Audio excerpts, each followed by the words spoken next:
Hello, everyone. Welcome to Lazada Sustainability Academy. Through this program, we hope to share with you the necessary knowledge to future-proof and transform your business sustainably. I'm your host, Katrina from Lazada. Well, sustainability as a concept has gained a lot of recognition and importance in recent years. However, it can sometimes be surrounded by confusion and misconceptions as well. So today we aim to demystify some sustainability concepts with our expert guest, Greg Sampson, Solutions Architect at International Trade Center. Greg brings over 15 years of experience in international trade and sustainable development. At his current role, he designs, implements, and coordinates IT solutions that monitor and enhance the sustainability of global value chains under the Trade of Sustainable Development Program. So without further ado, welcome, Greg. Thank you for joining us. Thank you very much. Thanks for receiving me. It's a pleasure for me to be part of this course. Excellent. So to start with, in the context of digital commerce, and especially from SME's perspective, how would you define the concept of sustainability? So sustainability in digital commerce for businesses means making smart choices for the long term. It's about being careful with money, using eco-friendly practices, treating people well, and I would say also being safe online. Economically, it's about making profits not just today, but also for the future. And environmentally, it's about being kind to our planet by using green technology and packaging wisely, I would say. Socially, it's about treating employees and customers fairly and helping our communities. And in the digital world, it's about staying safe from online threats and making sure everyone can use the websites easily. So small businesses must balance making money now with making sure their business lasts. And I would say sustainability means being smart today for a better tomorrow. Thank you for sharing, Greg. And I really love how you summarize the definition of sustainability. Well, in the ever-evolving landscape of sustainability, it is also not uncommon for it to be confused with many other related concepts. We all heard of terms like CSR, ESG, circularity, and so on. So, Greg, could you help us understand the differences among these concepts and how they intersect with sustainability? Yeah, absolutely. Absolutely, Katrina. So sustainability is different from corporate social responsibility, CSR, environmental, social, and governance, ESG, and circularity, because it takes a big picture, a long-term view. While CSR and ESG focus on doing good, and circularity is about using resources wisely, sustainability combines all of these ideas into a practical plan. Imagine sustainability like balancing a three-leg tool. It considers making money from an economic perspective, taking care of nature, that's the environmental perspective, and being fair to people, that's the social aspect, and doing all of this at once. It's not just about also being ethical, about building strong communities and systems that last. It's the full package. Circular practices like recycling are also part of that bigger picture. And by embracing sustainability, we're not only making our businesses stronger, but also creating a better world for everyone. It's like planting seeds for a future where businesses thrive, where our planet is healthy and people are happy. You mentioned a very long list of components of sustainability. So, if you look at SMEs in the consumer products or retail industry in the Southeast Asian region, what specific components of sustainability are particularly relevant to them and should be prioritized? Mm. Yeah, so I believe in Southeast Asia, small businesses and consumer products and retail can make a big impact by keeping things simple and eco-friendly. First and foremost, supporting local businesses not only boosts the community, but also preserves nature. Working closely with local communities strengthens the social fabric and ensures mutual growth. By buying local, these businesses contribute to the regional economy and protect the environment simultaneously. So being mindful also of packaging is critical, especially in online sales. Using less packaging reduces waste, making a positive environmental difference. Embracing recycling and reusing practices further support sustainability.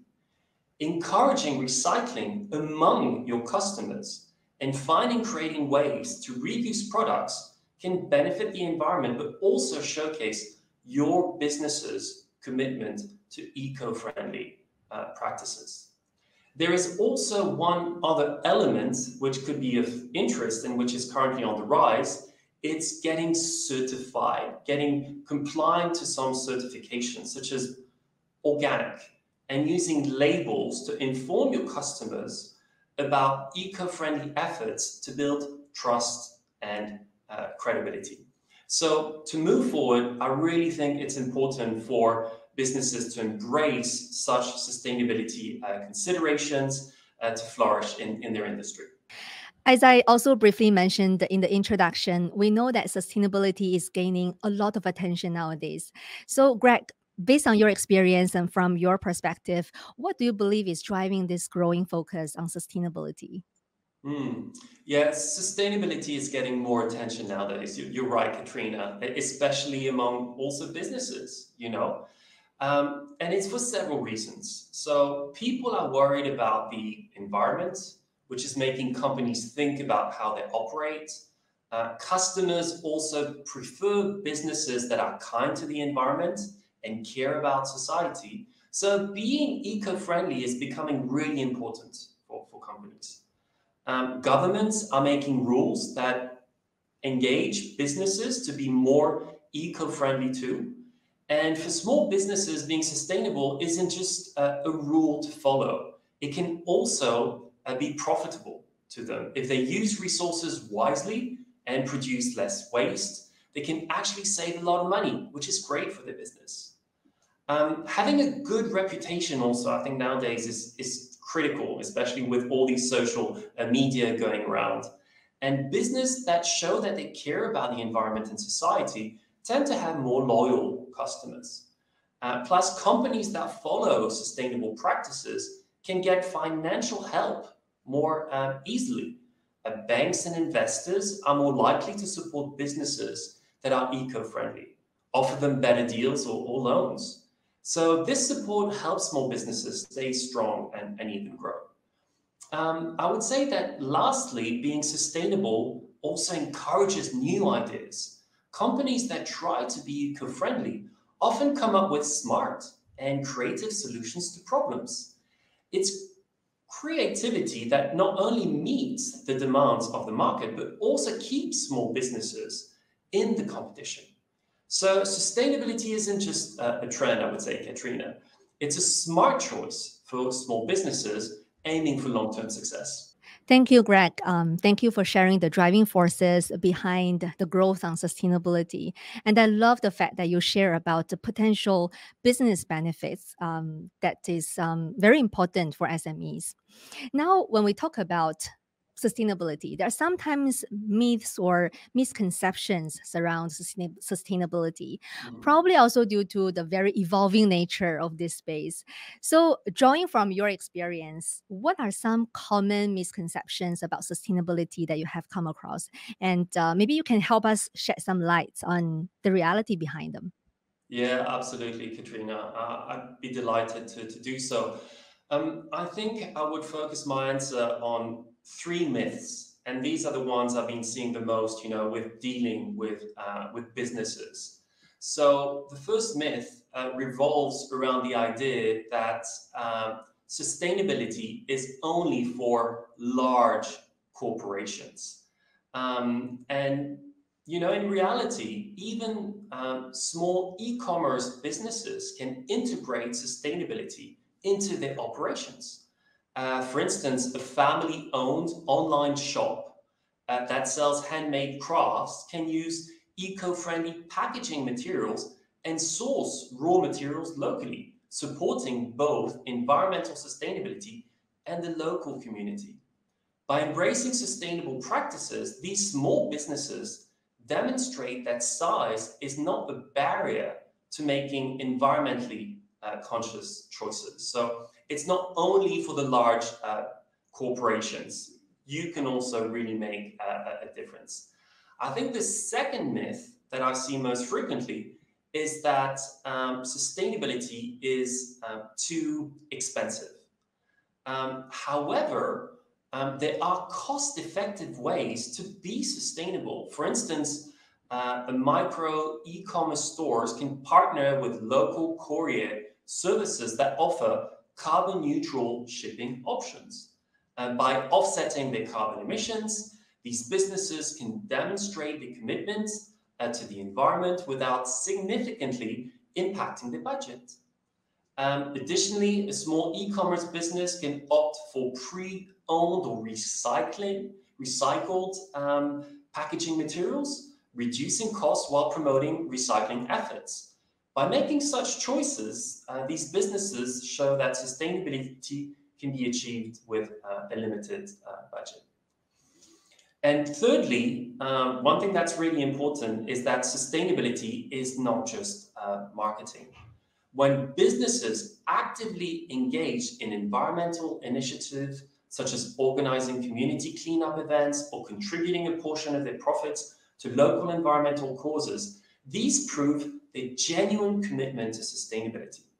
For example, a tiny online bookstore might donate books to a local school or library, promoting literacy and reducing the demand for new book production. These actions not only benefit the community, but also showcase the authenticity of the business's sustainability efforts. So dispelling the myth that marketing is just all that we're trying to do, when in fact we are really trying to implement sustainability at large, Katrina. Our last question for today is probably linked to your first misconception that you debunked just now. So, when it comes to sustainable transformation, I think it's also important to recognize that SMEs typically they face some unique challenges. But the flip side, I would say that they also enjoy some benefits when compared with large organizations. So, could you highlight some key challenges and advantages that you observed? Yeah, absolutely, Katrina. So indeed, there are both challenges and advantages to implementing sustainability practices. I think one of the biggest challenges right now are the limited resources. You know, unlike very large corporations, often small businesses operate on tighter budgets, making it difficult to allocate funds for comprehensive sustainability initiatives. At times, also, small businesses lack in-house expertise that is dedicated to sustainability. So I think these are very often some of the biggest challenges that we see. In terms of advantages, small businesses being small very often possess unique advantages which can help them facilitate the sustainability efforts. One significant advantage is their potential agility. So small businesses can swiftly adapt to changes and implement sustainability practices, you know, with less bureaucracy. And I earlier alluded in the former question to some of the ways in which this can be done. And I think this flexibility enables businesses to respond quickly to the emerging eco-friendly requirements and demands from the market. Additionally, I think on the advantage side, it's really possible to be innovative for smaller teams. And this should not be underestimated. Small businesses can harness their smaller size to foster innovation and flexibility. And one thing that I've seen a lot in terms of advantages is that small businesses can excel to engage with the customer by really personalizing the sustainability effort. And these businesses can really build stronger this relationship with their partner.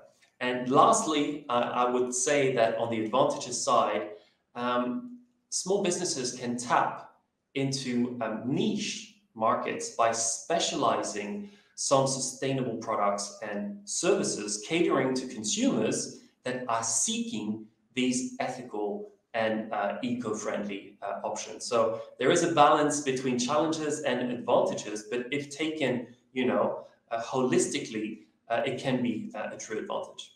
Greg, you mentioned about two key challenges that SMEs are facing. One is resource, and the other one is in-house expertise. Do you have any advices or tips that you can share with SMEs on how to overcome those challenges?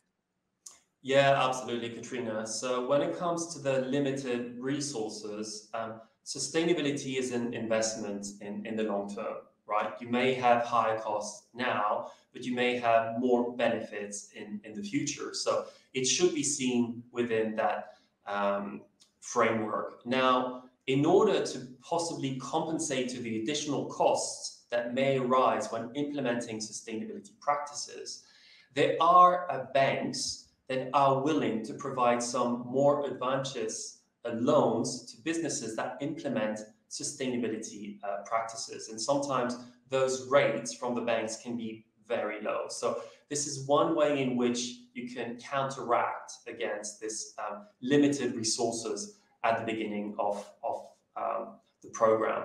Now, when it comes to the in-house expertise, I think that courses such as yours are wonderful because it's a way in which you can gain knowledge. And the more knowledgeable you are about sustainability practices and how to implement them within the business, the better choices you will be making, and potentially the less investment you will be making. So I think this is really important. And also possibly on the lack of in-house expertise, you should be collaborating. You can collaborate with partners, with organizations, with businesses that may also be implementing sustainability practices. So really try to share among your community and gain best practices as to how to implement sustainability. Excellent sharing, Greg. Thank you so much for your time and for your insights. To our valued audience, we hope you enjoyed today's conversation. Please remember to stay tuned for the upcoming episode of Lazada Sustainability Academy. Bye for now.